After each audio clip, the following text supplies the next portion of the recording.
NewsBreak26 in southwest New Brunswick. I'm Vicki Hogarth. Here's what's happening in our part of the world.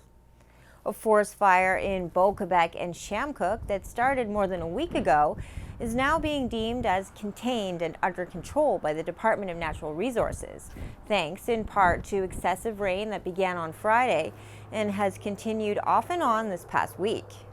Originally, the anticipated battle was expected to last weeks on this forest fire, but due to the great work of our local fire departments, Department of Natural Resources, and of course Mother Nature, it's obviously in a lot better spot right now. However, it's still not deemed out, so people need to continue to be active and know their surroundings and be ready should the worst ever happen where something sparks up.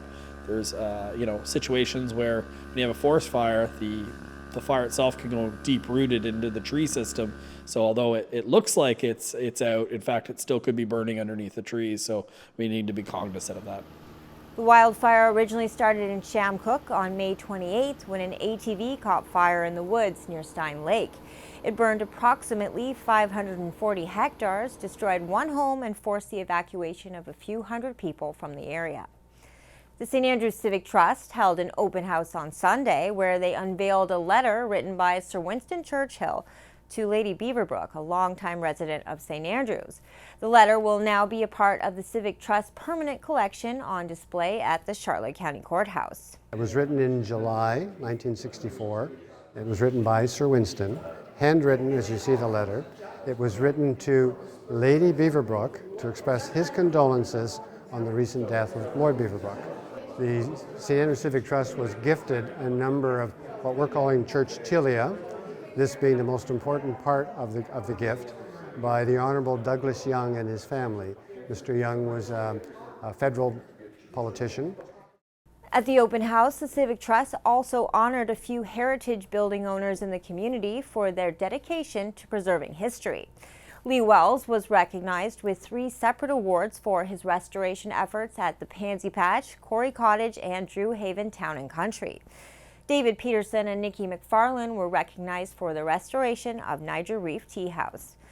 Finally, last week, many New Brunswickers took time out to celebrate inclusivity. For more on this, here's CHCO's Ian Curran.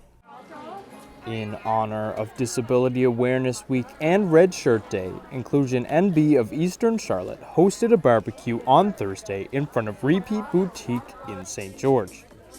Many partygoers wore red as a symbol of solidarity and support for people living with disabilities and a sign of commitment to creating a fully accessible and inclusive society. Today we have Repeat Boutique, which is a byproduct of St. George and Area Food Bank and Inclusion Eastern Charlotte. So all the funds here at Repeat go back to either the food bank or Eastern Charlotte, because in this store we have 18 people who attend Inclusion Eastern Charlotte work here.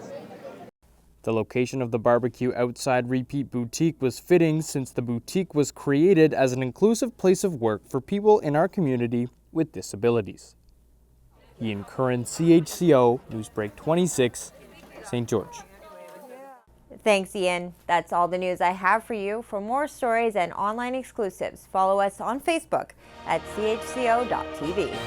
A news and public affairs production of CHCO TV, New Brunswick's only source for independent community television.